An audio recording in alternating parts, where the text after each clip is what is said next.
Hoje eu vou conversar com o Eric Gomit. Ele é Senior Engineering Manager na Hotmart. Tudo bem, Eric? Obrigado por aceitar o convite. Tudo bem, Edu? Obrigado, bom demais estar aqui de volta. Boa, muito bom. A gente já conversou aqui, né? Enfim, vários episódios. Mas, de novo, eu queria pedir para você se apresentar aqui para a galera te conhecer um pouco melhor, né? Vai que quem está acompanhando aqui não te acompanhou em nenhum outro episódio. Inclusive, vou botar os links aqui nas notas do podcast para quem quiser acompanhar depois. Enfim, se você pudesse se apresentar aí. Boa, legal. Bom, continuo aqui como Engineer Manager na Hotmart. Acho que da última vez que a gente conversou para cá, só mudou um pouquinho o crescimento aqui do time, o crescimento da empresa, né? O crescimento da área também. Mas participei com você aí no episódio sobre o One-on-Ones, sobre o review do livro das 4DX, foi bem interessante, então recomendo realmente entrar aí, porque o papo foi muito legal. E acho que, só para relembrar as pessoas aí ou que não me conhecem ainda, eu sou um cara muito focado em pessoas, muito focado em resultados, e claro, tecnologia, porque somos de engenharia, né? E tecnologia faz parte. Então, vai ser muito legal esse papo aqui, muito empolgado de estar aqui. Boa, muito legal. O episódio hoje vai ser sobre produtividade, sobre métricas, enfim, vai ser bem interessante entender a experiência que você já teve com isso. A primeira pergunta que eu vou lançar aqui, já a polêmica, a gente, enfim, vamos ver para onde vai isso aqui, né? Mas a primeira pergunta dá para a gente medir produtividade no desenvolvimento de software ali, das equipes? Não dá? Como é que funciona isso aí? Cara, é polêmico, na minha opinião, dá. Eu já começo falando que eu gosto de ter medidas, ter métricas para medição do time, não de indivíduos, né? Não conseguir alguma fórmula matemática ou mágica de medir pessoas ou desenvolvedores, né? Não acho que essa é uma boa abordagem, mas medir times, sim, é bom. E até vindo para cá, né, para gravar, estava pensando em alguma analogia, e a analogia que eu faço de produtividade é com alguma fábrica, né? Uma fábrica de caixas, por exemplo. Então, se você vai medir caixas ou produtividade de pessoas, indivíduos que fabricam caixa, eles vão fabricar sempre caixas do mesmo tamanho, do mesmo formato, do mesmo modelo, do mesmo material. E aí é fácil de medir, né? Uma pessoa consegue ali 100 caixas na hora, outra 150 caixas na hora, e uma é mais produtiva do que a outra. Só que software não é assim, né? Software, cada caixa seria de um material diferente, de um tamanho diferente, de especificidades totalmente diferentes.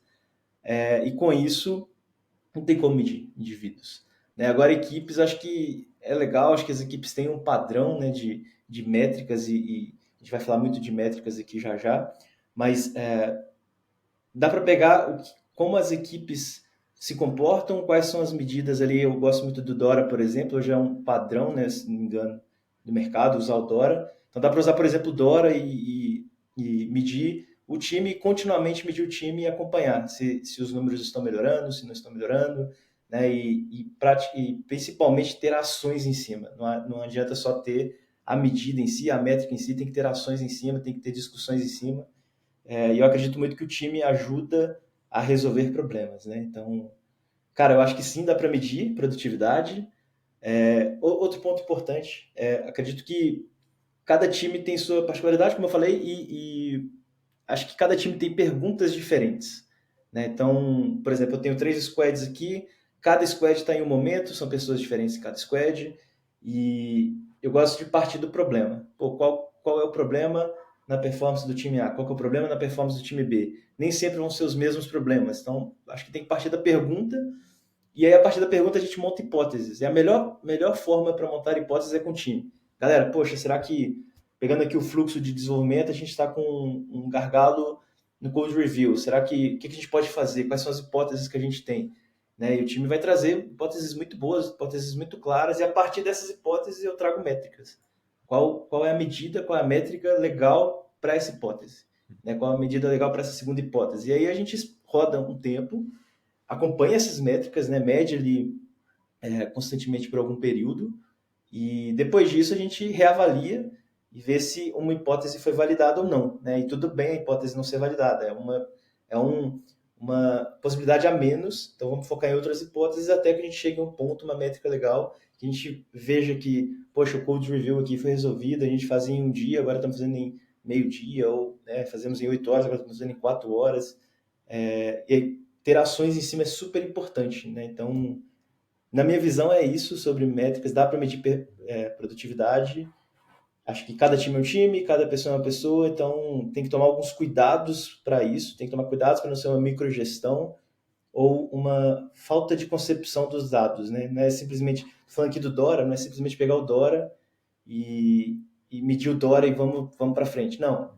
A partir do problema, qual que é o problema que a gente tem, a partir do problema montar as hipóteses, a partir das hipóteses trazer os dados, analisar os dados, criticar os dados, entender se aquele dado está ok, se não está, tomar uma decisão e tomar as ações. Acho que esse é o meu framework mental aqui. Eu acho que um ponto que a gente tem que tomar muito cuidado quando a gente lida com modelos, né, que eu estou considerando Dora como um modelo, enfim, existem diversos outros, é que modelos são muito bons para a gente ter um ponto de partida, então eles tendem a ser muito claros em relação a isso. Ó, o mapa é mais ou menos esse aqui, começa por esse aqui que vai dar bom. Aqui daria até para pegar alguns frames ali de agilidade, seja Scrum, seja Kanban, seja lá qual for. Acho que ter um ponto de partida é sempre interessante, né? Se ele vai funcionar para sempre ou não, não vou entrar nesse mérito, mas um ponto de partida é sempre interessante. Mas um cuidado que a gente precisa ter, até, enfim, baseado no que você está comentando aí, é sobre a gente saber fazer julgamentos em cima dele, porque se a gente, por exemplo, pega lá, Dora, vamos pegar o Dora aqui porque ele é bem famoso, né? A gente pega o Dora, aí entende o que é uma, sei lá, uma equipe, uma empresa de elite, aí tem lá, enfim, os números que a gente vai alcançar. Então a gente alcançou aqueles números, significa que tá bom?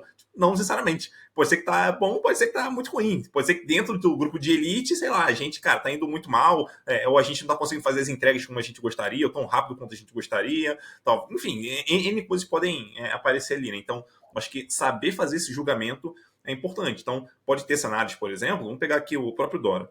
Ele fala ali que é bom a gente deployar, sei lá, sempre que a gente tiver alguma coisa para deployar, a gente deploya. Pô, beleza, legal. Mas agora, se eu estiver trabalhando dentro de um contexto onde eu tenho, vamos dizer, uma aplicação mobile, eu consigo deployar diariamente? Provavelmente não, porque para eu deployar significa criar o pacote, colocar na loja, não é legal a gente estar atualizando com tanta frequência, senão pode ser, a percepção do usuário pode ser ruim. Então, existem contextos e contextos ali. Então, é importante entender o que está por trás do contexto daquela equipe específica, né, e usar aquelas métricas ou não, se ela fizer sentido para a equipe, né? E tirar os insights que faz sentido para aquela equipe e talvez ignorar os que não fazem. Enfim, a ideia o que a gente precisa de fato, para onde a gente precisa olhar para garantir que a equipe está seguindo numa boa direção. Aceitar cegamente, seja lá o modelo que for, o framework que for, provavelmente vai levar numa equipe numa direção que, enfim, perde o sentido, né? Então, os números surgem ali, pô, beleza, tem esses números aqui, mas o que eles significam? Sei lá, a gente está medindo aqui, a gente já tem, sei lá, o script pronto, alguma coisa assim, mas a gente não sabe exatamente o que fazer com isso. Então, se a coisa for por esse caminho, enfim, talvez não dê muito certo. Você falou legal, assim, é importante ter um ponto de partida, né? E aproveitar coisas prontas, o que as empresas já fazem, para também você não sair dando tiro para tudo quanto é lado, né? Então a gente usou o modelo Dora aqui, que realmente eu acho que estão sendo mais falados, mais usados. E o legal que você falou aí em algum momento, né? É um benchmark. Então, e tem que tomar um cuidado com o benchmark, porque nem todas as empresas vão ser elite, e tudo bem, né? Num contexto de uma Meta, num contexto de uma Apple, enfim, você tem que ter algum número de deploy, algum número de inovações frequentes para o usuário. Outras empresas não precisam, e tudo bem. Então, produtividade não é sobre ser igual a essas grandes empresas, essas empresas elite. É sobre ser melhor, né? Ou entregar mais resultados, entregar mais impacto para o seu negócio, no menor tempo possível. Acho que é importante a gente falar do tempo aqui também, porque empresas, elas precisam atingir um market fit, elas precisam atingir e chegar na frente da concorrência, né? Então, sim, o tempo é sim importante. Quanto menor esse tempo, menor o lead time, né, que é outra métrica muito importante, principalmente na agilidade, mas também tem no Dora Metrics e tudo.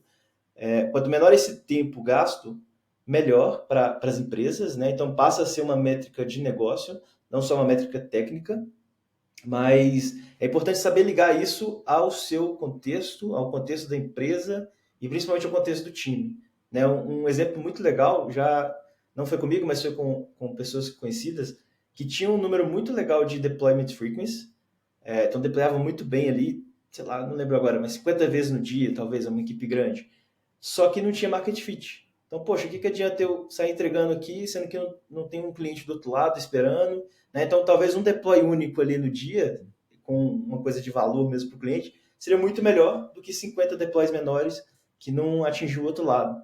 Então é super, hiper, mega importante pensar no contexto todo, né? Até falo muito sobre zoom out e zoom in, né? Então às vezes você tem que olhar o todo, né? Fazer um zoom out, olhar o seu ciclo de desenvolvimento todo, o seu negócio inteiro, fazer essas ligações assim, né? Poxa, esse aqui tá ligado ali, ou tá ligado naquele outro ponto, para depois você dar um zoom in. Não, então peraí, não vou olhar o deployment frequency, vou olhar aqui o tempo que eu tenho de resposta para um incidente, vou olhar aqui o tempo que eu tenho para poder. O tempo não, perdão, o valor que eu estou entregando com essa história, né? Então, tem alguns frameworks bem legais de entregas de valor. Pô, será que as histórias estão tendo o framework Invest, né? Eu não lembro o acrônimo direito, mas independente, estão entregando valor, são negociáveis. Então, acho que é super importante nós, como gestores de engenharia, até como time de engenharia, desenvolvedores também têm que ter essa visão de olhar para o todo, fazer conexões e dar um zoom in naquilo que tem que ser medido, naquilo que precisa ser feito para poder entregar algum resultado para a empresa, que também é importante. Sim, esse é um ponto bem legal, assim, que você comentou, né, sobre o link com o negócio ali, né, ou talvez a falta de link, né, quando a gente olha para a Dora, essa é uma métrica, essa é uma crítica que eu faço também, em certo grau, porque assim, segundo o livro, né, o estudo, vamos botar assim, né, que tá lá no livro, inclusive, o Accelerate, vou botar o link aqui nas notas para quem tiver interesse de conhecer o livro bem legal, vamos dizer assim, ou se sair bem naquelas métricas, vamos dizer assim, é uma forma de prever o sucesso da companhia. Assim, eu não sei se eu acredito, apesar de ser baseado em dados, eu não sei se eu acredito muito nisso, não, porque é fácil a gente, vamos dizer assim, olhar muito para o lado da engenharia, mas se o lado do negócio ele não está alinhado, cara, provavelmente vai dar problema isso aí. Então, eu acho muito importante olhar para os dois lados. É claro que, quando a gente está falando de engenharia e negócio, a gente está falando normalmente de duas variáveis diferentes que acabam trabalhando juntas ali para tentar trazer vamos dizer assim, trazer um resultado. Então, enquanto o negócio está entendendo o que priorizar, qual o problema do cliente, pelo menos deveria estar olhando para isso, a gente tem um lado da engenharia pensando, cara, como é que a gente consegue entregar com mais qualidade, mais rápido, para que a gente consiga colocar valor em produção mais rápido, né? O possível ali para gerar valor para o cliente, para a empresa. Então, tem essas duas variáveis que trabalhando juntas, em tese, elas vão trazer um resultado para a empresa. Então, não adianta muito você trabalhar, por exemplo, somente na geração de valor se você faz, sei lá, uma entrega por ano. Então, aqui estou exagerando de propósito. E também não faz muito sentido olhar para o oposto, né? Que a gente entregar todo dia, mas entregar qualquer coisa, não está nem aí para o resultado que aquilo está gerando ou não, enfim. Então, a ideia é a gente tentar conciliar isso aí o máximo possível. E no possível cenário, que isso pode acontecer, né? De uma equipe onde a gente tem engenheiros, enfim, olhando para a métrica de engenharia e tal, mas que eventualmente não estão entregando tanto valor para o negócio, que a priorização não está tão boa, será que não faz sentido esses engenheiros se aproximarem um pouco do negócio para entenderem melhor, talvez conseguirem opinar, ajudar em possíveis priorizações? Será que não vale a pena fazer esse tipo de movimento? Em alguns casos pode valer. Eu acho que vale essa provocação aqui para o time pensar um pouquinho sobre isso, né? Como é que a gente consegue talvez puxar um pouquinho mais engenharia para o lado do negócio, quando a gente perceber que talvez a priorização não está funcionando também, e o oposto, né? Quando talvez o delivery ele não está tão bom ali, como é que a gente consegue puxar produto para ajudar o time a conseguir fazer entregas menores, talvez com hipóteses menores ali, né? A gente fazendo pequenas entregas, esse tipo de coisa. Então tem várias coisas ali que eu acho que um lado consegue ajudar o outro, caso um deles esteja com problema, né? Acho que a abertura para isso é bem importante a gente tentar buscar ali dentro da equipe. É engraçado que você falou muito assim, né, os engenheiros, o produto, na prática é um time só, né? Deveria ser um time só. E você falou muita coisa legal, quando você falou sobre criticar, acho que a priorização, né, e tudo. Antigamente os devs ou os engenheiros, eles tinham uma... Quando você falava assim, quem foi a melhor pessoa engenheira que você trabalhou, o melhor desenvolvedor que você trabalhou? E aí alguma das pessoas que eu pergunto isso fala assim, fulano ou Beltrano, porque ele criticava muito o negócio. Então, ele me ajudava muito a entender por que a gente está fazendo o que está fazendo e tudo mais. Hoje eu vejo que isso é uma característica essencial nas pessoas desenvolvedoras, sabe? Então, não é mais um plus, é uma porta de entrada. Então, identificar esses desenvolvedores que conseguem criticar a priorização, conseguem criticar os valores que a gente está querendo entregar, é muito bom. E aí eu entro em outro, eu não vou chamar de modelo, vou chamar de disciplina, que é DevX. Né? Então, é eu olhar para... Eu colocar o desenvolvedor como centro, né? E entender ali o que eles estão sentindo, o que eles estão fazendo, como estão fazendo, por que estão fazendo, e, poxa, como é que eles estão pensando, né? Acho que o DevX ele fala, tem muito sobre isso, ferramentas, processos e mas também muita pesquisa e muitas perguntas, muitos assets ali, né? Como que o desenvolvedor sente em relação ao code review, como sente em relação a QA, como sente em relação a codar, a stack, enfim. Então, o DevX ele entra como uma ferramenta muito boa para gestores e para desenvolvedores, e eu tenho visto empresas que estão começando a olhar para DevX como se fosse algo estratégico. E é estratégico, porque tudo é software hoje em dia, né? Então, poxa, qualquer software, qualquer empresa hoje, ou a grande maioria das empresas hoje, tem tecnologia no centro, tem software no centro, porque estão buscando o digital, estão buscando essa transformação digital. Então, tendo o software no centro, tendo pessoas engenheiras no centro, DevX passa a ser estratégico, passa a ser algo que diretores estão conversando, VPs estão conversando, e faz sentido conversarem. E aí, entrando no DevX, quando você entra lá acho que são 3 vertentes, né? Que pelo menos naquilo que eu gosto de ler, naquilo que eu gosto de estudar, são 3 vertentes que são feedback loop. Então, qual que é o meu retorno do meu trabalho?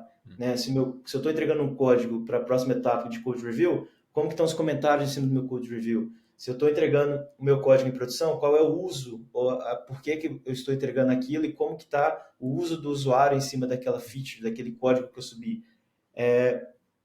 Outra vertente é a carga cognitiva, né? Então, quanto de trabalho cognitivo eu tenho que armazenar para poder fazer o meu trabalho, né? Então, quanto de conhecimento de negócio eu preciso ter para fazer meu trabalho bem feito, né? Isso é super importante de avaliar. E o terceiro é o estado de flow, né? Então, beleza, eu tenho essa capacidade cognitiva de trabalho e eu preciso focar, né? Então, estou trabalhando sem ser interrompido, estou trabalhando X horas do dia, né? Ou 80% do dia em uma tarefa, em codar, em fazer pair programming, em fazer algo realmente produtivo. Então, assim, eu gosto muito de associar, né, produtividade a DevX hoje, então é o que eu tenho mais feito, que eu tenho mais aplicado com o time. Então, a gente faz pesquisas trimestrais aqui, né? E junto com essas pesquisas, a gente coloca alguma métrica em cima, né? Seja, poxa, tamanho de PR,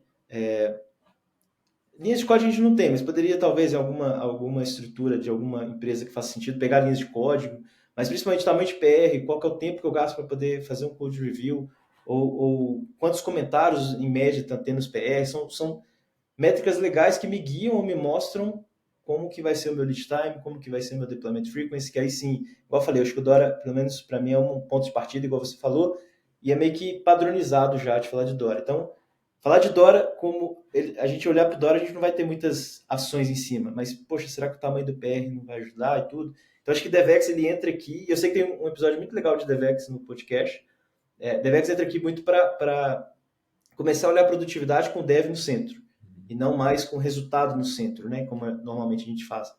Então, acho que é super importante ter essa conversa, sabe? Sim, total. E é aquela coisa, né? Assim, tem muitos anos que eu comento o negócio, eu não tinha dado um nome para isso, mas foi bem legal surgir esse termo, né? DevX ali, que agrupou várias coisas que são importantes. E um negócio que eu sempre é muito forte, né? Mas há muito tempo eu falo sobre a importância de tratar aquelas pessoas que estão, vamos dizer assim, produzindo a riqueza para a empresa, vamos colocar dessa forma, que essas pessoas deveriam ter, vamos dizer assim, um mínimo de interrupções possível ali, somente o necessário para garantir que essas pessoas vão ser produtivas em relação a gerar o que é importante ali para a empresa. E o DevX ele fala basicamente isso, só colocando alguns pilares ali para facilitar a compreensão. Então, estado de fluxo, o quão fácil é para a pessoa conseguir trabalhar diretamente aquilo, a carga cognitiva, o quão difícil é da pessoa conseguir fazer uma certa atividade que gera valor, enfim, quando você pega, inclui isso tudo, você, cara, tipo, facilitar o trabalho da pessoa no dia a dia, basicamente, sabe? Então, é um ponto que vai gerar produtividade e naturalmente tende a trazer uma produtividade maior para a equipe como um todo quando a gente faz isso bem. Então, acho que esse é um ponto ali que, enfim, não tem muito o que se discutir, né? Se a gente conseguir mandar bem ali, inclusive a gente pode, enfim, adicionar coisas ali que a gente entende que são importantes para a nossa equipe também. Mas, de novo, se baseando no modelo de DevX, né? Que inclusive eu vou deixar o link também, né? Para quem tiver interesse em conhecer mais. Cara, já ajuda demais, assim. Mas aí, voltando para o teu caso, Eric, eu queria entender um pouquinho melhor como que você tem usado métricas no dia a dia, você tem focado na Dora, usa mais algumas métricas adicionais ali que você gosta ou não, ou você foca ali nas 4 principais Dora. Como é que você tem usado isso aí? Boa. Começamos aqui, né, nos squads aqui da nossa business unit, a olhar o Dora, né? Na verdade, antes do Dora, a gente começava a olhar o fluxo. Então, poxa, quantos itens estão chegando para desenvolvimento, né, para downstream? Desses, quantos que a gente está fazendo em progresso, em média? Então, estão chegando 10 histórias, dessas 10 histórias a gente consegue trabalhar 5, 6 em média, e qual que é o meu throughput? Né? Consigo entregar 7, consigo entregar 8, ou não, consigo entregar 2, às vezes o throughput está mais baixo. Então, a gente começou a olhar o fluxo de forma bem simples, e a partir do fluxo a gente começou a fazer as perguntas, né? Então o squad começou a falar assim, cara, mas espera aí, beleza, em média eu tenho um IP de 6 histórias por semana. Mas qual que são os outliers, né? O que joga esse número para cima, o que joga esse número para baixo? Então a gente começou a olhar numa visão semanal. Pô, então nessa semana aqui esse número foi para cima, essa semana aqui o número foi para baixo. E aí quebrando por semana foi bem legal, que a gente começou a ter outras perguntas, né? Assim, poxa, peraí, então o que nessa semana aqui eu tive um IP bom, vamos dizer assim, um IP mais ou menos próximo ao número de devs que eu tenho, e, né, dentro do time, e aí o meu throughput foi bom também, a gente deu um zoom essa semana, né? Pô, peraí, a gente fez PRs maiores, PRs menores, a gente teve mais reuniões, menos reuniões, a gente teve alguma retro, alguma conversa do time que mostra pra gente que a gente teve ações dentro dessa semana que melhorou a nossa produtividade. Então, a gente começou assim, com fluxo. A partir daí, muitas dúvidas que a gente estava tendo não tinha dados, não tinha números para poder comprovar e mostrar. Aí a gente veio com Dora. Né? Então, poxa, se eu estou falando de throughput, o Dora tem duas medidas ali, duas métricas ali de throughput, né? Que é a gente falou deployment frequency e lead time. Então, peraí, bora quebrar um pouquinho dessa semana. Essa semana aqui eu tive 10 histórias. Qual que foi o tempo médio dessas 10 histórias? Né? 10 dias, 5 dias. A gente já começa a ter outras dúvidas. Pô, legal. Será que isso tem a ver com o número de deployments que a gente faz dentro da semana? Então, a gente começou a medir ali o deployment frequency. Uma coisa, não sei o quanto que isso é particular ou não, mas uma coisa que a gente começou a ver, a gente não mede o deployment frequency sozinho, a gente mede sempre junto com o throughput, com as histórias. Então, poxa, eu fiz 10 deployment frequency para 10 histórias, legal. Mas aí teve semanas que a gente fez 25 deployments para 10 histórias. Ou fizemos 5 deployments para 5 deploys para 10 histórias. Então, começamos a melhorar um pouquinho nossa visão olhando para throughput. A gente deixou de lado o mean time to recovery, a gente deixou de lado o change failure rate, até porque não era o nosso problema, né, o que o time trouxe como problema no primeiro momento. Então a gente começou, do Dora a gente ficou só com essas duas métricas um bom tempo, inclusive, tentando buscar as correlações, né? Será que tem a ver com, como eu falei, tamanho do PR, o PR é muito grande, muito pequeno, aí a gente consegue quebrar ele melhor. Foi inclusive uma coisa muito legal que um dos times trouxe, né, de ver o tamanho do PR, o tamanho de mudanças no PR, e que isso facilitou o fluxo ali. E aí aí teve um incidente, teve outro incidente, a gente começou a olhar o tempo de incidente, até porque acho que o incidente ele não mexe só com o time, mexe com toda a empresa, com toda a estrutura da empresa e com os clientes. Né? O cliente, quando tem incidente, ele é afetado. Então, pô, a gente está gastando quantas horas para recuperar ali um estado saudável da aplicação? Sei lá, 6 horas. Será que esse é um tempo bom? Não é? Então, a gente começou também a entrar nesse número. Com isso, as minhas métricas, né, as métricas que a gente acompanha com o time, pelo menos no nível maior, que é o nível que eu estou, eu começo do fluxo, número de itens que estão chegando, número de itens em progresso, número de itens que estão saindo. Adicionei ali o número de itens que são retornados para QA. Então, beleza, estou entregando 10 histórias, mas quantas dessas 10 histórias estão retornando em QA?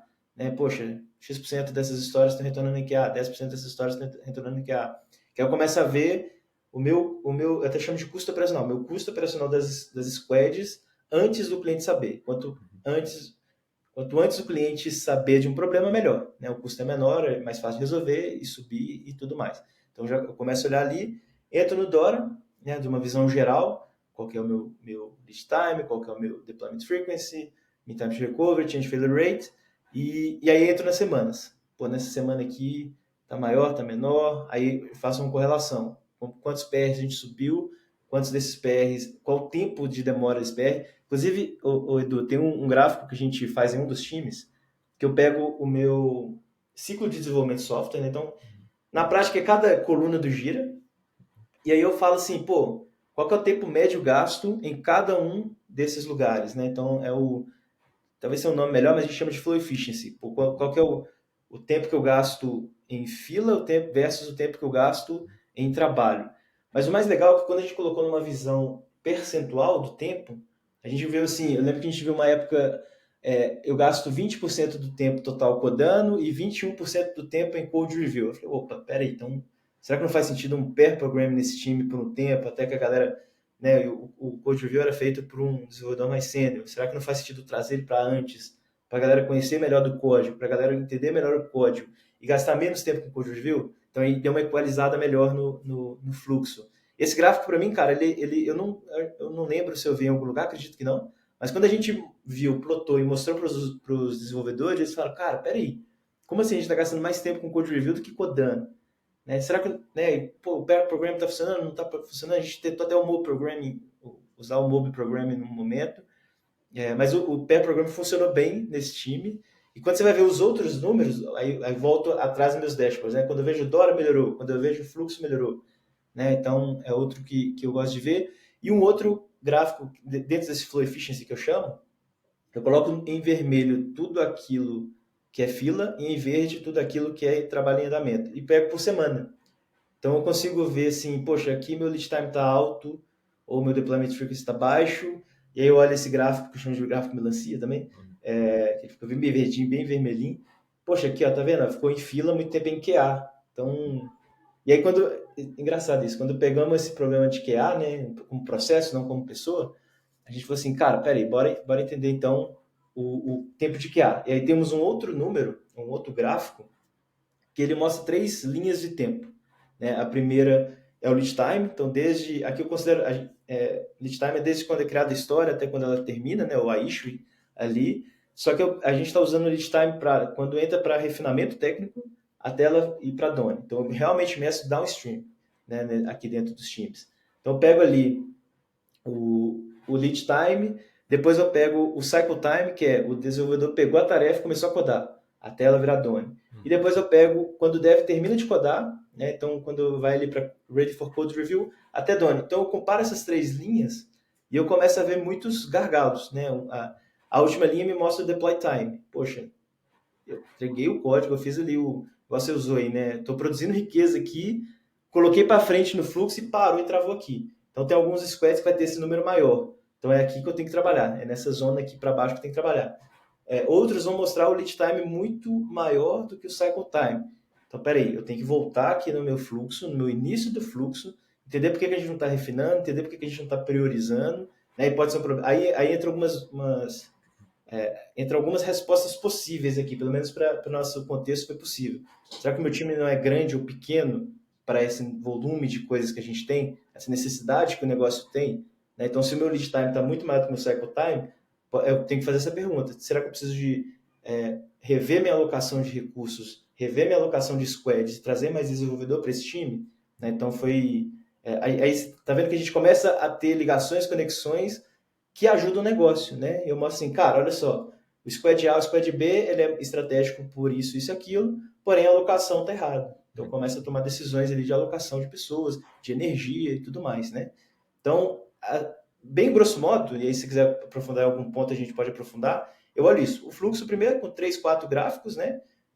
O que está chegando, o que está em andamento, o que está saindo, qual que é daquilo que está saindo, quanto está retornando em QA. Depois eu entro no Dora geral, as 4 métricas. Depois eu entro na visão semanal com um pouquinho mais de informação, a depender do squad. Tem squad que vai ter informação A, vai ter a B, vai ter a C, e a gente vai mudando muito isso. Pô, essa semana aqui não faz sentido a gente mexer nisso mais não. E aqui uma dica até, acho que, na minha visão, menos é mais para olhar números. Então, assim, não preciso de um dashboard gigantesco com muita informação que vai deixar confuso e eu vou olhar só 1 ou 2 gráficos, né? Acho que é legal sempre revisar os seus dashboards, sempre revisar o que faz sentido para o time naquele momento, para não ficar aquele tanto de gráfico, assim, sabe, na cara do desenvolvedor, na cara de um stakeholder. Não, cara, aqui, ó, esse negócio aqui é o que vai mover os ponteiros. E aí a gente mostra e foca naquilo.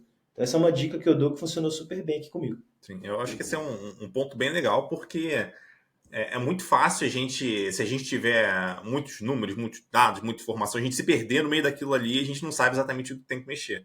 Eu acho que o principal ponto, assim, que pelo menos eu gosto de levar em consideração a ideia é a gente estar melhorando ao longo do tempo. Se a ideia é a gente melhorar ao longo do tempo, num primeiro momento, vamos dizer assim, para simplificar muito, eu não estou tão preocupado se a gente vai melhorar muito mais em uma ou muito menos em outra. Cara, desde que a gente esteja evoluindo, eu estou satisfeito, porque se esse for um jogo longo, a tendência é que a gente em algum momento vá passar por pontos que são importantes de qualquer forma, tá? Acho que no primeiro momento, vamos dizer assim, para um time que não está tão acostumado com métricas, eu já estou confortável com esse comportamento.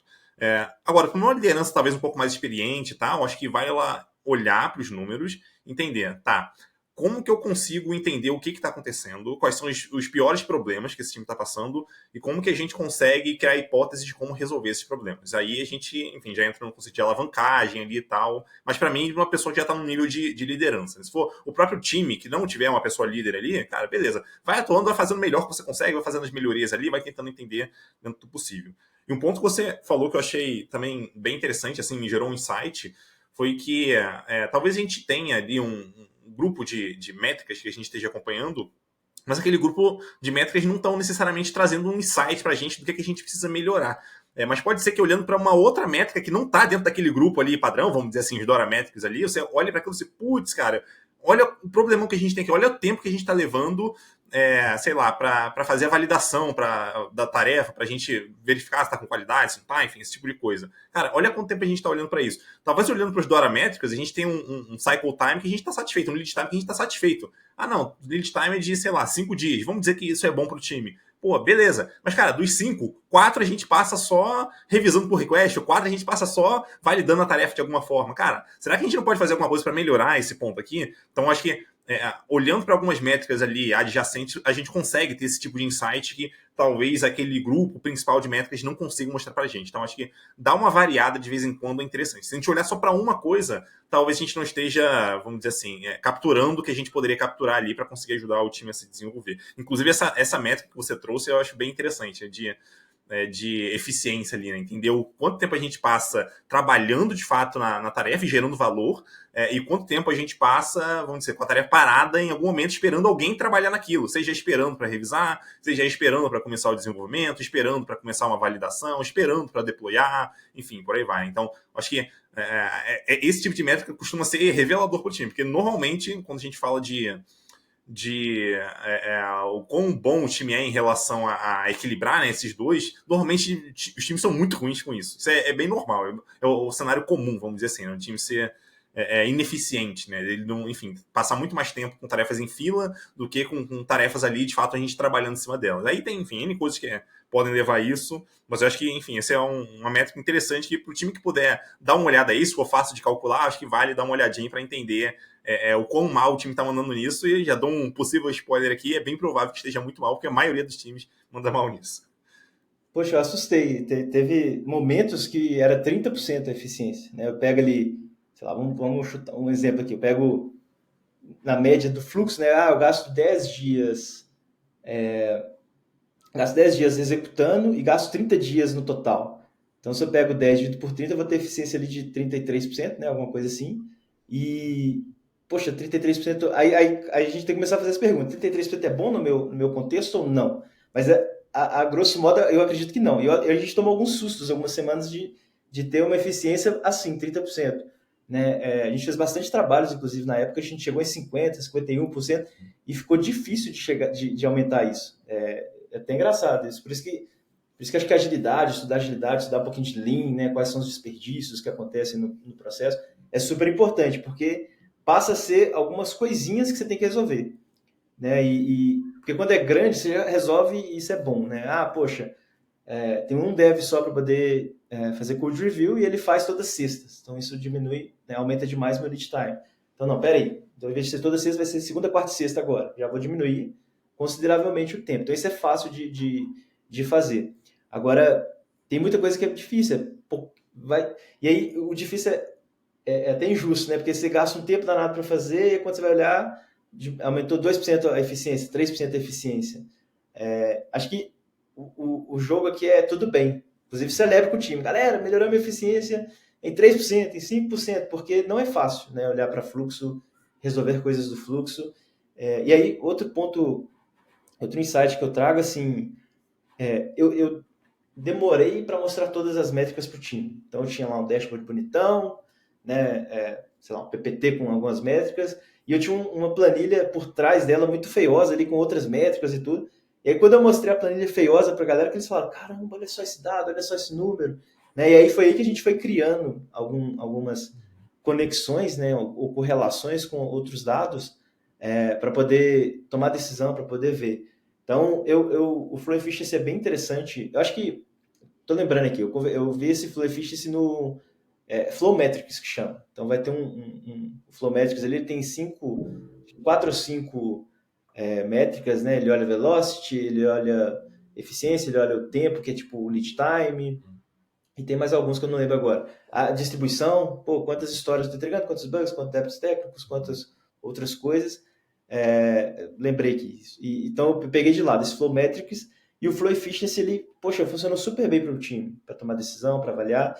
E aí eu queria voltar naquele framework mental que eu tenho, né? Peguei ali, primeira coisa é o problema, conversei com o time, levantei as hipóteses. Levantadas as hipóteses, eu vou para as métricas, definição das métricas.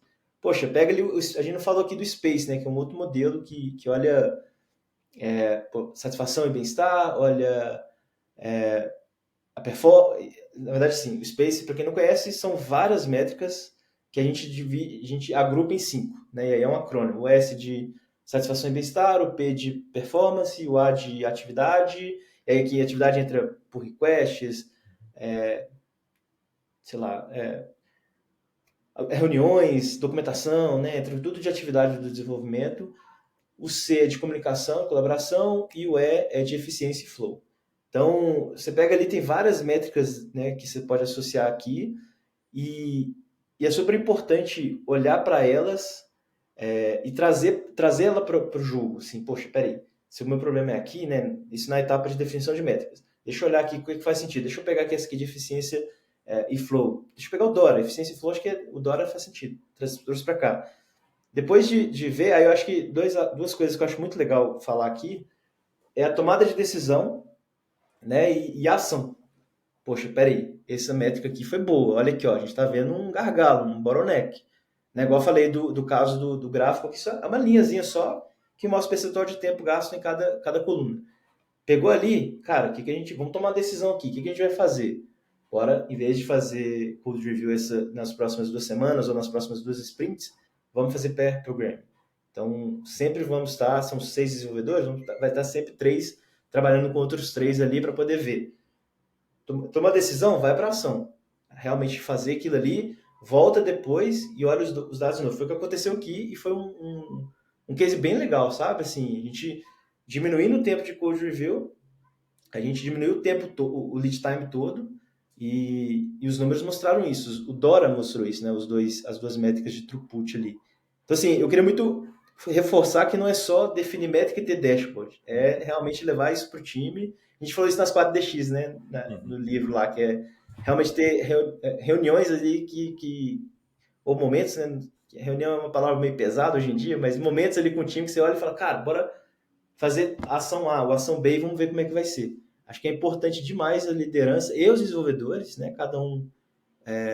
Acho que métricas não é só para líderes, métricas é para o desenvolvedor também, para a sua carreira, para o seu time, para o seu negócio, desenvolver. Então é super importante olhar para isso, olhar para a tomada de decisão, olhar para a ação, ir para o jogo, ter paciência, ter calma, né? Às vezes a gente fica muito. Pô, e aí, será que tá mexendo? Não tá? Aquele negócio, na quinta-feira já fica, não vai dar certo. Aí na segunda você, pô, mostra aí. Não, calma, gente. Acho que é o papel nosso também mostrar outras coisas, mostrar outras motivações ali, até que do nada se traz um número e fala, ó, galera, aprendemos, resolvemos, ou então, na verdade resolvemos, vamos celebrar, ou aqui, ó, não resolvemos, mas vamos aprender com isso. O que mexeu, o que não mexeu, qual que é a nossa próxima ação. Acho que são momentos assim que são importantes, talvez uma retro, enfim, algum momento melhor ali do seu time. Uhum. E você comentou um negócio que eu queria entrar um pouquinho mais a fundo, né, que é sobre a importância do time ele estar envolvido também nisso aí. Né? Eu queria entender o que seria o ideal, assim, na sua visão? Isso partir da liderança, a liderança levar para o time, ouvir do próprio time, sei lá, no final, talvez o time ele se apossar disso, a liderança talvez nem precisar estar tão próxima assim, porque o time já faz. Como é que você vê aí o cenário ideal nessa integração entre liderança e time em relação a como lidar com as métricas? existem pessoas e pessoas, né? Mas todo mundo tem uma coisa em comum. Então, sei lá, você tem dois times diferentes, pessoas diferentes. Um tem um perfil mais analítico e quer realmente ver os dados ou melhorar né, a sua produtividade, a sua performance. Tem um outro que é mais executor, não está nem, não é que não está nem ligando, mas ela quer executar, né, o time quer executar, quer fazer. Mas todas essas pessoas têm uma coisa em comum. Todo mundo se preocupa com o seu trabalho, todo mundo se preocupa em fazer um bom trabalho. Né? Acho que tem até uma lei, esqueci o nome dela, mas é uma lei de alguma coisa que fala que as pessoas vão fazer um bom trabalho. Elas começam o seu dia de trabalho querendo fazer um bom dia de trabalho, querendo fazer um bom trabalho. Então eu realmente acredito muito nisso. Essas pessoas têm em comum que quer fazer um bom trabalho. Como que a gente vai saber isso? Medindo. Né? E para algum tipo de pessoas a gente precisa trazer para o time. Eles não vão ou solicitar ou puxar um número por si só. Então, acho que a liderança precisa enxergar isso e falar, cara, eu tenho um time muito executor. E acontece, tem um time muito executor, deixa eu trazer para o time alguns dados aqui, deixa eu ver o que eles vão fazer, como que eles vão sentir. Né? E tem pessoas que são mais resistentes com dados, pô, lá vem o Edu microgerenciando. Não, cara, calma. Aqui, ó, eu estou trazendo esse dado aqui, não é seu, é do time. E onde eu quero chegar é como que eu faço para o time ser melhor amanhã? Como que eu faço para o time ser melhor na semana que vem? Como que eu faço para o time ser melhor no mês que vem? Então, trazer isso para o time como realmente um sermos melhores do que nós mesmos, acho que é super importante, principalmente para essa galera executora que vai ter, o dev mais executor e resistente. E para a pessoa analítica, provavelmente ela já vai te falar isso no one-on-one, né?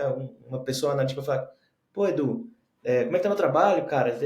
Sei que os próximos ciclos de feedback é daqui 3 meses, 4 meses, me fala um pouquinho do meu trabalho, o que você está achando de produtividade? E é difícil demais de falar de produtividade para desenvolvimento, né? Então, pô, fulano, vem cá, me fala um pouquinho, como é que você acha que você, como é um dia produtivo para você?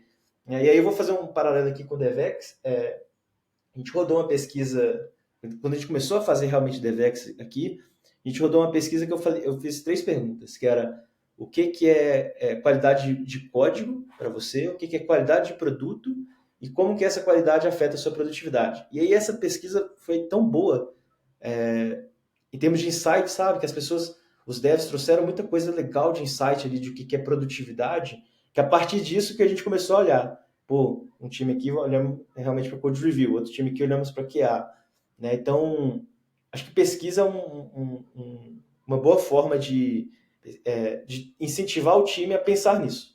Né? E aí tem devs, tem times com mais pessoas analíticas que vão trazer dados para você, você não precisa, né, se preocupar, e vai ter times que realmente você precisa correr atrás e mostrar, galera, ó, tá aqui um gráfico, a intenção não é microgerenciar, a intenção é realmente a gente ser melhores. Poxa, e acho que a gente tem que ser realistas também, né? É um mercado competitivo, né, em startups principalmente. Tem concorrente fazendo, tem concorrente não fazendo, aqui, ó, tá aqui como a gente pode ser melhor e elevar a barra nossa mesmo. Acho que isso é um padrão de todo mundo quer ser melhor. Até aquele que está na zona de conforto, quer continuar na zona de conforto, mas melhor. Né? Assim, mas com entregas melhores, com resultados melhores, com salários melhores, e aí acho que é uma coisa puxa a outra. Né? Melhores resultados trazem melhores benefícios e a empresa, né, as boas empresas valorizam isso. Sim. Até se a gente pegar ali aquele. Agora já talvez um pouco antigo, mas eu acho que o conceito continua sendo super válido, né? Que é do livro Drive, né? O que motiva as pessoas ali e a maestria, né? Fazer bem o trabalho, normalmente é algo que motiva as pessoas, que pelo menos pessoas que gostam de fazer aquele trabalho, né? As que não gostam é que não vão entrar tanto no mérito, mas as pessoas que gostam de fazer, elas querem mandar bem, mandar cada vez melhor naquilo que elas fazem, né? Desculpa, só nesse ponto, acho que você é um cara que gosta muito de livro e referências, né? Tem, se não me engano, é o Andy Grove, que ele fala que as pessoas não fazem o trabalho por 2 motivos. Né? As pessoas não querem ou as pessoas não sabem. Né? E vai da liderança, e as métricas acho que ajudam isso, né? Principalmente a mostrar a evolução, né? Para as pessoas. Quando não quer, a gente motiva, né? E aí a partir da motivação a gente entende se a pessoa mudou a chave ou não, né? De querer fazer o trabalho. Ou quando não sabe, a gente ensina, a gente mostra, né? A gente faz ali uma mentoria ou puxa um dev para fazer uma mentoria. E também os números vão ajudar. Cara, olha aqui como seus códigos melhoraram, olha como você tem bem menos comentário no seu PR do que antes, né? Talvez. Ou olha aqui como que o tempo gasto para poder fazer uma review do seu PR diminuiu. Então, assim, tem muitos números legais que ajudam nisso, sabe? Sim. E Agora, um outro ponto que eu queria entender de você, isso aqui eu imagino que seja um pouco complicado, que assim, quando que uma métrica tá boa? Vou ser mais específico aqui, até para funilar, né? Então, por exemplo, do ponto de vista do negócio, é bem capaz que quem está buscando, quem está, vamos dizer assim, quem é um product manager, ou sei lá, talvez um stakeholder ali, tá buscando, não, quanto mais entregas, melhor. Então, se você faz 10 entregas por dia, cara, eu quero 15, eu quero 20, alguma coisa assim. Então, quanto mais, melhor. Só que talvez 10, cara, por dia, ou por semana, por mês, acho que não vou entrar tanto no mérito aqui, já seja excelente para aquela equipe e já seja o suficiente para a gente conseguir gerar valor. Então, tipo, quanto que a gente sabe que, por exemplo, vamos pegar essa métrica que é mais simples de entender, que, sei lá, a quantidade de tarefas que a gente entrega já tá bom o suficiente, ou que, sei lá, o tempo de entrega já tá, tipo, baixo o suficiente ali, que a gente pode olhar para outras coisas. Tipo, como é que a gente entende o que é bom para aquela equipe? Ou, é uma ótima pergunta. E meu ponto de vista é assim: se o meu número está melhor do que um ciclo anterior, é uma boa métrica. Sabe assim, eu estou com um bom número. Então, se o meu lead time foi de 10 para 9,5 dias, é um bom número, sabe? A gente alcançou alguma coisa. Se for de 10 para 9, é um bom número também. Depois de 9 para 10 de novo, opa, sinalzinho de alerta aqui. Será que foi uma. Né, igual eu falei, aconteceu alguma coisa anormal nos 9 ou aconteceu algo agora nos 10? Então, assim, acho que o pulo do gato é sempre comparar o time com o time mesmo. Né? E claro, olhando algumas coisas que podem acontecer. O time teve um novo desenvolvedor, saiu alguma pessoa, entrou uma pessoa, até as pessoas de interface, né? Entrou uma pessoa PM, saiu uma pessoa PM, isso afeta o time, isso afeta a produtividade do time. Então, eu acho que uma boa métrica é realmente olhar para o comparativo com essa mesma métrica no tempo anterior, ou no ciclo anterior. E aí eu gosto muito assim, às vezes, até recentemente uma métrica melhorou muito aqui, e aí me perguntaram por quê. Falei, cara, a gente não teve ação nenhuma, é só um outlier. É um outlier. Acho que não tem que enganar ninguém também, né? A ideia é assim, olhar e falar, cara, realmente não tive ação nenhuma, é uma boa notícia só, mas não tem ação. Então, tem que ter esse senso crítico para olhar e falar assim, ó, realmente aquela ação teve resultado ou não. E é engraçado isso que você falou, né? Quando você pega negócio, você vai ter lá o KR, você vai ter lá KPIs que vão mostrar a evolução. Pô, consegui mais grana, consegui mais usuário, consegui diminuir o churn, consegui a aquisição aumentou ou a retenção aumentou. Né? Então, assim, é fácil de ver e de comparar, mas se você for olhar, a gente olha com algum benchmark externo, mas aí tem empresas que têm contextos totalmente diferentes, mas também você compara com você mesmo. Cara, o meu growth aqui foi de 500 usuários por mês para 5 mil usuários por mês. Então, você compara com você mesmo. Acho que essa é a melhor, essa é a pegada que eu consegui pescar ali de como que negócio faz. Né? Porque é fácil de ver se melhorou ou não, mas por que é fácil de ver se melhorou ou não? Porque você compara com você mesmo. Meu crescimento aumentou, minha grana, né? Minha receita aumentou, minha receita diminuiu, ou minha receita por usuário aumentou, minha receita por usuário diminuiu. Então, assim, eu faço essa mesma, aqui dentro do time, eu faço essa mesma provocação. Né? Assim, a gente até tem OKRs técnicos, mas é um pouquinho diferente de métricas de produtividade, mas acho que para olhar para a produtividade é isso, olhar a perspectiva dessa sua métrica em cima dela mesmo, num ciclo de tempo depois, sabe? Uhum, e tem um ponto que eu acho que é bem interessante mencionar, que a gente já conhece por alguns contextos, mas quando a gente aplica a métrica em times, a gente pode não levar isso em consideração, que é o seguinte, né? Quando a gente olha, por exemplo, vamos pegar ali, sei lá, latência, a gente já entende que eventualmente vão ter outliers, enfim, então a gente mede ali, sei lá, P95, P99, P99,9, a gente, enfim, cada caso é um caso. Mas a gente já entende que vai ter outlier eventualmente e tal, que existe uma variação ao longo do tempo, enfim, você olha, enfim, dessa forma, você entende ali que a coisa varia. Mas quando a gente olha para a métrica do time, é muito fácil a gente também se deixar levar por questões pontuais. Então, por exemplo, de uma semana para outra, a gente melhorou, a gente piorou, vamos dizer que o número subiu, desceu, alguma coisa assim. Só que olhar a variação de uma semana para outra pode não ser o suficiente. Talvez seja mais interessante olhar para um histórico. Talvez, enfim, acho que é interessante a gente olhar de uma semana para outra, mas é interessante entender também o que o histórico ele tá. Qual história o histórico está contando. Então, se a gente vê, por exemplo, ao longo do tempo, o lead time frequentemente ele descendo, pô, nos últimos, sei lá, 3 meses, cara, o lead time ele tem descido cada vez mais. Pô, beleza. Então, por mais que na última semana pra cá a gente tenha piorado o lead time, mas, cara, tipo, a tendência é muito boa. Então, parece que a gente tá seguindo, fazendo um trabalho muito bom ao longo do tempo. Então, talvez seja só questão da gente continuar e os números eles tendem a diminuir ou pelo menos manter a estabilidade aqui. A mesma coisa para outro lado. Talvez o lead time esteja aumentando. Enfim, constantemente ao longo do tempo. Cara, não, peraí, tem uma coisa aqui que a gente está fazendo que pode não estar sendo legal, então a gente precisa parar e repensar a nossa forma de trabalhar. Porque definitivamente, se a gente continuar nesse ritmo, cara, a gente vai chegar num momento que o lead time vai ficar absurdo. Aqui. Então, é interessante olhar de uma semana para outra, ou vamos dizer assim, de um ciclo para o outro, mas é interessante também olhar a figura um pouco mais completa, né? O histórico ali, o que ele está te contando, qual insight que a gente consegue tirar daquilo. Porque aí, olhando um histórico maior, a gente não se deixa cair por, vamos dizer assim, flutuações que normalmente acontecem ali, que talvez não digam tanta coisa quanto o histórico está dizendo. Só um cuidado ali que acho que é importante a gente tomar também. Boa, e se você for olhar assim, vai ter time que usa Kanban, vai ter time que usa sprint, aí uma sprint é de 2 semanas, 1 semana, 4 semanas, 6 semanas, enfim. Então, realmente, eu acho que tem que olhar janelas. E aí, um aprendizado aqui no meu contexto, funcionou bem, a gente olha a média móvel. E média móvel a gente está olhando 6 semanas. Então, não estamos olhando... Aqui a gente usa Kanban, todos os times estão usando Kanban agora. Uma época foi sprint de 2 semanas, uma época foi sprint de 1 semana com Scrum. Mas quando eu peguei, no meu contexto, janela de 6 semanas, fez muito sentido, porque desenvolvedores tiram férias, né? Assim, tem mudanças de estratégia, tem mudanças de iniciativas, né? A gente foca em uma estratégia, depois foca em outra. A gente foca em projetos técnicos, projetos de features. Então, quando a gente fez alguns experimentos de olhar a média móvel em 6 semanas, 4 semanas, 2 semanas, a gente fez esse exercício, 6 semanas casou certinho com aquilo que a gente estava aplicando, versus aquilo que o time tinha no momento, assim. Uma coisa é o que o time estava aplicando, outra coisa é quantos devs eu tenho naquele tempo, né, naquele período.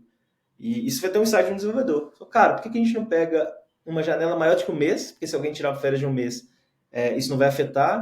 E menos de 2 meses, porque aí a gente pegou o histórico nosso, né, as coisas não mudam em mais de 2 meses. Então, a gente chegou nas 6 semanas, e quando a gente olha a evolução a cada 6 semanas, os gráficos eles mudam, né? A forma aquele negócio, o dado muda e a informação muda pra gente. A gente começa a ver uma queda legal, uma subida legal, e aí a partir das 6 semanas a gente consegue ver, opa, se está subindo essa tendência aqui, alguma coisa nova aconteceu, ou a gente voltou a ter problemas que a gente tinha antes. Então, é bem legal olhar para a média móvel, né? Assim, é uma opção a mais, né? Olhar para a média móvel do que olhar para semana. Eu acho que olhar para semana não funciona, pelo menos não consegui nenhum exemplo assim de que olhar semanalmente o Dora, por exemplo, ou, poxa, tamanho do PR, número de comentários, não fez sentido nenhum olhar por semana, mas quando a gente passou a olhar aqui por um coorte maior, realmente fez bem mais sentido. E outro ponto que eu queria entender de você é como que você costuma lidar com métricas versus débito técnico ou dívida técnica. Então, por exemplo, é natural que o time busque entregar cada vez mais, mas eventualmente é interessante parar para resolver essas dívidas técnicas que vão ficando ali no código e tal. Então, como é que você gosta de equilibrar um e outro aí? Você tipo, reserva tempo, você fazendo aos pouquinhos ali? Normalmente, como é que vamos dizer, a abordagem que você mais gosta de usar? Boa, a nossa abordagem atual, já tem algum tempo, tá assim, ela olha só para valor para o cliente. Então, vão ter dívidas técnicas que geram valor para o cliente e vão ter dívidas técnicas que não geram valor para o cliente. E aí eu até parei de falar dívida técnica aqui, estou tratando com projetos técnicos. E aí projeto, poxa, pode ser um projeto de um dia, mas eu estou tratando dessa forma porque eu trago principalmente para os stakeholders de 3 formas. Cara, esse projeto técnico vai gerar valor para o cliente, então acontece, mudamos a infraestrutura e tal feature passou a ter uma performance melhor. Né? Você falou de latência, passou a ter uma latência melhor, ou passamos de uma disponibilidade de 99,99 para 99,99, 99,999. Poxa, isso tem um valor para o cliente. E foi resolvendo infraestrutura, foi resolvendo, sei lá, começamos a usar Kubernetes, escalamos infra, não sei. Então, essa que gera valor para o cliente, vai ter aquela que melhora minha eficiência operacional. Então, poxa, essa dívida técnica aqui, ou esse projeto técnico aqui, eu passo se uma feature está demorando em média 10 dias para ser executada, vai passar a demorar 8 dias para ser executada, porque a gente melhorou o código, refatorou o código e tudo mais. Então, esse é o segundo tipo. E o terceiro tipo é aquela que realmente não muda tanto, mas precisa fazer. a end of life, por exemplo. Eu tenho várias aplicações em uma linguagem específica que vai ter um end of life em breve. Então, eu separei, né, as dívidas técnicas em 3 tipos de projetos técnicos, bem simples mesmo, bem simples, para mostrar isso para a empresa, para os stakeholders, para pessoas de produto e tudo mais. Mas as métricas que eu acompanho não consideram elas. Né? Pelo menos no momento que a gente está de realmente recolocar alguns produtos, né, de pôr alguns produtos para cima, a gente está pensando em uma expansão regional dos produtos também, então faz mais sentido olhar para histórias. Acho que eu até falei bastante histórias aqui durante esse encontro, porque é o que o negócio precisa. Né? E você sabe bem, não existem decisões técnicas, são sempre decisões de negócio. Então eu preciso olhar para isso, para depois eu olhar para outras coisas. Quer dizer que eu deixo de olhar dívidas técnicas? Quer dizer que eu deixo de olhar métricas de dívidas técnicas? Não. Até porque eu tenho os mesmos gráficos para dívidas técnicas. Só que elas não. A gente não tem dúvidas sobre isso, a gente não tem problemas em relação a isso. A gente tem sim problemas de dívidas técnicas, óbvio. Acho que inclusive qualquer empresa aí vai ter. Só que eu não preciso olhar para métricas, esse tipo de métricas, eu só preciso olhar realmente para o projeto. Cara, beleza, você tem que fazer esse projeto tem. Você estimou ele em 3 meses, qual que é a acho que é legal a gente olhar se a nossa previsibilidade está bom, né? Pô, 3 meses, foi realmente 3 meses? Não, foi mais que 3 meses, então a gente tem que melhorar a nossa previsibilidade. Poxa, foi 3 meses, mas eu precisei cortar escopo, então qual que é a minha taxa de accuracy ali de escopo? Também acho que é uma métrica legal para olhar isso. Mas aí eu passo a olhar para projeto e não olhar para métrica, sabe? Sim, eu acho que um ponto aqui para tomar cuidado é que se as entregas de produto, vamos colocar dessa forma, elas têm, vamos dizer assim, têm deixado muita coisa para trás, que depois vai virar um projeto técnico, nesse caso, pô, talvez não seja muito legal. Talvez vale gastar um tempinho a mais ali para criar uma solução que seja mais adequada, né? Mas, de fato, assim, acho que, de qualquer forma, essa dívida técnica, esses problemas, eles costumam se acumular, em alguns casos de forma intencional, em outros casos de forma não intencional, mas eles, em algum momento, vão ter impacto no negócio. Então, vão ter impacto na experiência do usuário, vão ter impacto, talvez, na velocidade de entrega, ou alguma coisa desse sentido. E passa a fazer sentido a gente atuar quando esse impacto for relevante, né? A gente entender que, putz, a gente realmente está, cara, demorando, sei lá, a gente está levando 50% mais tempo aqui para entregar, porque, cara, tem que mexer nesse código aqui, tá uma bagunça aqui, ninguém entende direito como é que funciona, cara. Então, talvez valha a pena a gente parar ali para entender melhor. Então, aquela coisa, né? Você comentou aí, a gente teve até um episódio só sobre isso aqui, que não existe decisão técnica, existe decisão de negócio sempre, e é importante ter isso em mente até para, vamos dizer assim, empoderar mais engenheiros, desenvolvedores ali a trazerem isso à tona e a serem mais ouvidos também, né? Não serem só pessoas ali que estão ali para, sei lá, pegar a tarefa do backlog e entregar. Acho que a ideia não deveria ser essa, pelo menos. Então, acho que Perfeito. essa integração é bem importante. E não entrando tanto nessa. Brinco com a briga, né? Assim, produto e tech quer puxar a sardinha para um projeto específico ali. Aí eu já vi, cara, usa, sei lá, 70% do tempo para 30%. Eu não consigo trazer isso para o time. Cara, trabalha 7 horas em feature e 7 horas em feature e 3 horas em.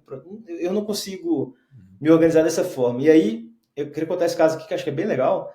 Eu falei assim, galera, bora fazer o seguinte.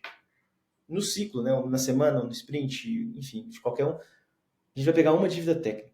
Ah, mas essa dívida técnica demora 2 meses. A gente vai pegar essa dívida técnica de 2 meses e vai gastar uma semana aqui nela, vai gastar um tempo nessa semana nela. Então, vamos pegar uma só. Dependendo de quantas histórias pega, o tamanho do time, só para ter alguma coisa.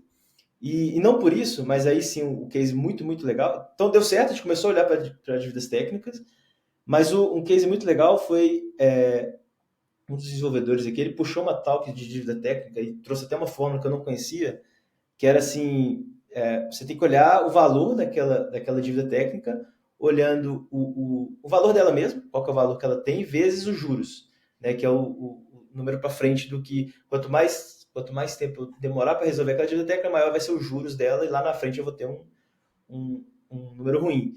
E aí nessa talk foi muito boa, que todos os desenvolvedores, né, as pessoas desenvolvedoras, que elas se envolveram muito bem ali, e aí eles montaram um plano de ação. E aí esse plano de ação foi muito melhor do que vamos fazer uma dívida técnica por sprint ou por semana, porque nasceu do time. Né? Então, acho que dar visibilidade do problema e realmente discutir o problema, assim como eu falei de métricas, dívida técnica aqui fez total sentido para a gente. Poxa, conversando com os gestores aqui dentro, eles, cara, tem como trazer essa talk para mim? tem como mostrar isso para o meu time, né? Assim, que acho que funciona muito melhor, que é muito mais fluido, né? Quando nasce do time. Então, foi legal você ter tocado isso aí, que eu queria trazer esse case, que foi muito, muito legal, desse desenvolvedor aqui do time, foi muito massa. Bom, eu queria abrir esse espaço aqui pro final para você passar uma mensagem para quem estiver acompanhando a gente, fazer seu jabá se você quiser, fica à vontade. O Jabá não tem, não. Mas, poxa, acho que quem não estiver olhando para algum tipo de métrica, né, que olhe, né, você desenvolvedor, você desenvolvedora, você gestor, gestora, olhe para métricas, né, não deixe de olhar, mas começa com uma folha em branco. Acho que é legal, começa com uma folha em branco e fala assim, cara, qual que é o problema que eu tenho hoje no time? E aí vai fazendo um mapa mental mesmo, e aí a partir desse mapa mental chama o time para discutir.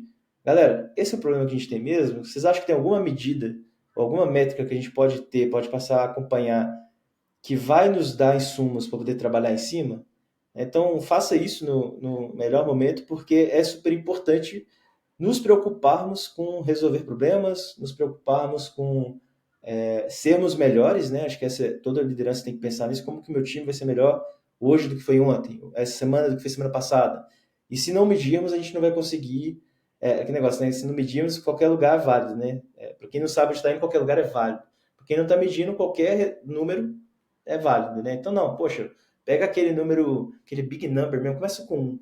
Cara, a gente quer entregar mais feature, a gente quer entregar mais história. Não, a gente quer diminuir o tempo de incidente. Não, a gente quer melhorar a satisfação do desenvolvedor, tá tendo turnover alto. De repente esse é o seu problema, não é nada a ver com as métricas que a gente falou aqui de DOR, Space, que na verdade Space até tem. Mas pega esse maior problema e foca nele. Né? E aí foca nele por um tempo, gasta um tempo com isso, envolve seu time, porque quando a gente envolve o time, as coisas caminham, as coisas acontecem, e produtividade é algo que a sua empresa precisa de você. Né? A gente, como gestor, quem é gestor, precisa que você olhe para a produtividade do seu time, a empresa precisa que você preocupe-se com sua produtividade individual, específica. Então, poxa, se tem alguma fricção, fala com o seu gestor, né? Então, acho que a gente falou muita coisa legal aqui que dá para a gente refletir. E acho que a mensagem é essa, né? E eu gosto sempre de falar, não lembro se eu falei isso em outro podcast, que é igual a Dora, né, do filme Procurando Nemo, né, assim, continue a nadar, porque o oceano é grande, é gigantesco e a gente tem muitos problemas, mas não pode perder a motivação, tem que cantar, tem que ser igual a Dora ali, alegre, mesmo com perda de memória, bora pra frente que faz parte da vida. Muito bom, muito obrigado, Eric, pela presença aqui. Curti demais esse papo, cara. Um abraço para você e até a próxima. Obrigadão, Edu, valeu.